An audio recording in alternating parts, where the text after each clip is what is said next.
still working engines, John. We've got the 3 of them here, and Yes. they operate the air going through the tanks down to the foghorn. They're beautifully restored. And we're just saying that there are only 2 lighthouses that still have these engines and foghorns operational. This one here and Sunbury Head. I understand you've been up to Shetland, to Sunbury Head, and you've seen what was going on up there. We did a few years ago.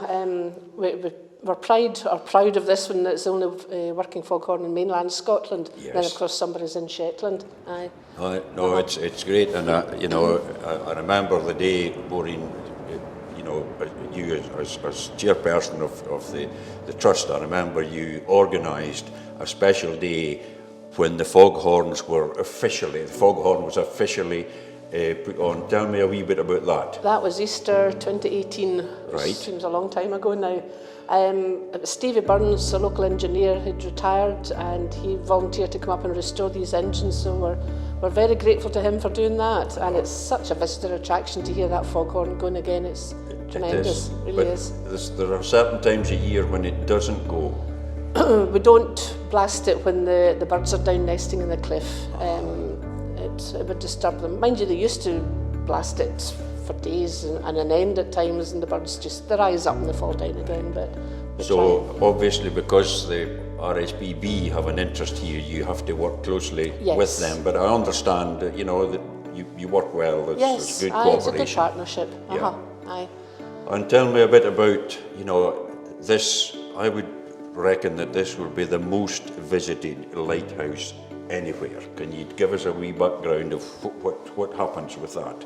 Well, we opened up in 1998, and it's been going from strength to strength since, apart from the last couple of years. But even saying that, last year there were over 65,000 people at the Mull. How many? 65,000? 65,000. That's amazing. It's a tremendous number, and that's without anything actually being open apart from the coffee shop. Yes. So we've taken the opportunity to get some funding together, and we've started to refurbish the exhibition. So hopefully we'll be opening on the 26th of March this year. So will we go and have a look at the exhibition now? Absolutely. If you take us, just show us what's here. We've got new panelling up here. We've got some interactive units. Yes. They're not quite connected up yet.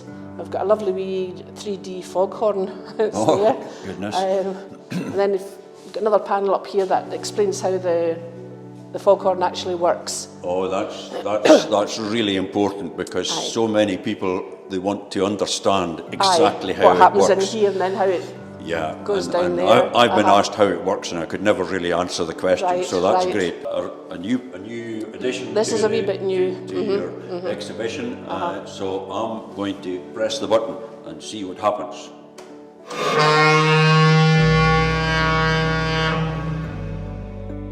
And it's got that wee reverberation, so it's an authentic sound. Having heard the foghorn, I'm going to do it once more. That is absolutely great. It's Imagine young children coming in and wanting to hear the foghorn. And the adults are as bad. Adults are as bad. Okay. And that panel there shows you the construction of the foghorn. We managed to find these old photographs. Goodness me. Which are really something. That's amazing. Amazing technology. Absolutely. And how old it is. Still working well.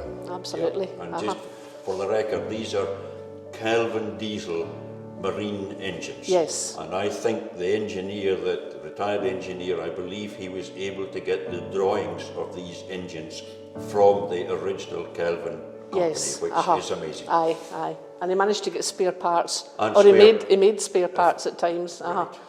So Maureen, here we are at the base of the tower, and I understand that this has just been recently, the Northern Lighthouse Board had given you access to this part of the premises. Tell us a bit about what you've been doing here. In this one we've got 2 quarter decks. I'll show you the other one shortly. In this one we thought we'd put in a display about shipwrecks. So we start there. There's a picture of Port Logan lifeboat there as well. Takes you through to the various shipwrecks that have been here. We've actually got a porthole there from the Enda, which went ashore. And we've got a television screen, so there'll be some pictures and stuff up on the screen. And then on this side here, it's just about the war. There's lots of convoys and submarine activity in the channel here. Of course, yeah. And then the Sapphires, that went ashore in 1965, which is fairly recent, really. I remember that you happening. Remember it? Yeah, I do. Yes, I do remember that. Yeah. And then what's beneath the waves, all about the wrecks that are still below us. Yes. Even mentions the Craig Antlet that went ashore below Killintringan Lighthouse. Oh, I remember it very well. Aye. Yeah. That was you 1960. can still see a bit of it. That was, what date was it? I've forgotten. 82. 82, So it's not that long ago either. No, 1982. I remember the day she came aground. And then, of course, we've got a shot of our Partick lifeboat. That's right. It obviously was it was very much involved in the Sapphires rescue. very much involved in various rescues. The bottom picture there is the flag from the Sapphires. We had that in the exhibition here, but it was getting into such a frail, fragile state, so we've popped it off to the museum in Stranraer and they'll be able to take good care of it. That's good. There's nothing can be done to restore it, it's just it's beyond it. Oh, well, this is really interesting, and again, this will be open to visitors. When the tower's open, this will be open. When the tower's open, this will be open. Well, that's a really interesting addition to what you have here. And if you'd like to see the other quarter deck, I can take you in there and have a look. We'll just go and have a look at that. That would be great. Thank you very much. Okay. So, Maureen, here we are in the another part of the tower building.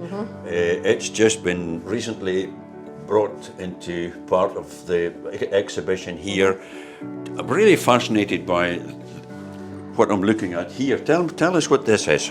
This light was installed at the top of the tower in 1971 when it changed from paraffin over to electricity. It was sealed beam lights. Yes. This was then replaced in late 2019 and we've now got LED lights at the top. Right. So it's not the most attractive display, but it's part of the heritage of the lighthouse and we didn't want to throw it out, so we thought this is an ideal starter for all the signal lights and different buoys and stuff that we've got in here. That's great, and look at the exhibition here, you know, this is amazing. And that's the original light that came from Cramig Lighthouse. Oh, We've actually got it as well. Right. It was redone 2010 and we were lucky enough to get the light. Good. So, good. And hopefully we'll get it plugged in and it'll actually shine. That is great, yep. But there's so many different signal buoys and different types of wee lights. And then you've got there's an interactive this unit. facility here, yes, right? Interactive, yeah. That's another interactive unit. Yeah. Those are the top ones there, like car headlamps. That's what was in this unit at the top of the tower. That's right. They were just like spotlights on 1950s and 60s cars. That's what they were. Yep. And it gave this light a range of 28 nautical miles. That's about 32 miles. land miles. That is and it's now, because it's LED, it's reduced it a wee bit down to about maybe 19, 20. But for this area, it's still perfectly adequate. And of course, you know, people who go up the tower will realise if they look at this first and then see what's now replaces it, you know, it's very small in comparison. Yeah. And that wee one there, that was an emergency backup light for this one. Oh, yes. It was a wee battery operated one. Yeah. So. Oh, well, all in all, a valuable addition to the exhibition here. So thank you very much for that, Maureen. You're very welcome. Years. Goodness me. We did open up in 1830, but the first 7 years are missing because I think they had a fire at NLB or something like that. Oh, I see. And no records. So there's no, but that's an amazing. But just look at the number of people that. Yeah, there's one or two there that even I remember. Yes. Yeah. So these are panels that we just got redone. We had them in before, but they're quite interesting. That's really good. Looking very smart. Yes. And then we've got interactive units up here, so they'll be switched on for kids to have a look at. That'll be the navigation one, so if a ship's going past, you'll be able to look it up on that unit. And you can identify the name of it, where it's going and stuff like that. And of course that was an important part of the lighthouse keepers, especially during the wars. They could monitor shipping going, going up and down. Whatever. We've got some things for children here. It's a wee, like a jigsaw lighthouse that they can put together and take apart. We've got some spot the difference posters. We've got the semaphore and Morse code just behind you there, and you can spell out different things. Oh, and there's the Morse code. Morse code. And that's a great old picture up there. It actually shows a lady semaphoring to the lighthouse. Oh, goodness me. That is Rattray Head. That's Rattray Head. Aye. Yeah, well, of course, I don't think many of the children that come here will ever use semaphore, but nevertheless, Probably not, it's good it's a bit of historical fun. information Aye, for them. Absolutely. Oh, that's great. Yep. And then we've got some old artefacts in the display cases there. Yes, this bulb here, what's that?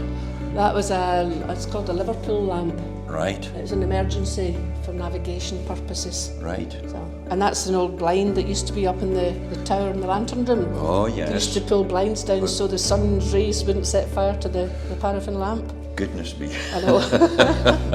Oh, that's amazing. And then when visitors are up, this is... It's actually a donation box. We're hoping to get, Oh. if somebody pops it in, it'll light up. So visitors are invited. Well, mostly to when contribute. the engines are on, because Yes. we don't charge extra to come in and see the engines, Right. but it's nice if they can give a wee donation to help towards the costs. Okay, and this is where This is the reception you room. welcome the main room. visitors, Yes. So we've got a new counter area. It's still in progress at the moment for opening on the 26th of March. So that light came from MacArthur's Head on Isla. Oh, yes, So that's on loan. that's on loan. And again, new panels here. We've got television that will show different scenes around the area. Yes. Well, the panels are very impressive. And then, of course, at certain times of the year, the lighthouse is open and there are conducted tours Yes. up to the light. All going well. It'll be open at weekends, bank holidays, school holidays, and every day in July and August. And if you put your money in the lighthouse at the door That one here, there, that'll- they'll give you a certificate to say that you'd made it up Absolutely. to the top. Everybody that goes up to the top Yeah. gets a certificate. And am I right in thinking that at one time people would abseil down the lighthouse for charity? And I remember I was a commissioner at the time and I was really quite pleased when they decided not to continue that. I think I felt NLB that- decided health and safety. That was and- just a Aye. step too far. Yeah. But we have garden parties here. We had one in September there, Yes. so we try and do that for the community. Yeah. We don't charge Yeah. any admission or anything like that. And also, although it's nothing to do with the trust, fortunately there is a very well-respected cafe Yes. near hand, and that makes it very, it Aye. makes it very special for people who can spend Well, time here. we work together with the cafe. We market this as the Mull of Galloway experience, and that Right. includes the Mull of Galloway Trust, the cafe, and RSPB. Oh, so we yes. do marketing as a whole, if you like. And then, of course, you were responsible in making sure that the 3 keepers' cottages were brought up to a high standard. So tell us a bit about how that's going. It's going very well. Good. We've had a lot of bookings for this year. This one here, the Lightkeeper's Cottage, it's almost fully booked for this year. Goodness. And the other 2, the bookings are increasing in that. Great. Well, I suppose if you want a holiday away from it all, you can't go much further south anyway. You can't, no.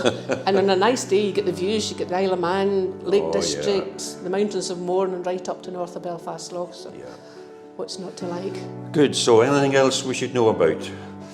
Or I think we've covered just about everything, haven't we? Yes. Well, can I just say congratulations to you? Thank you. You've really led this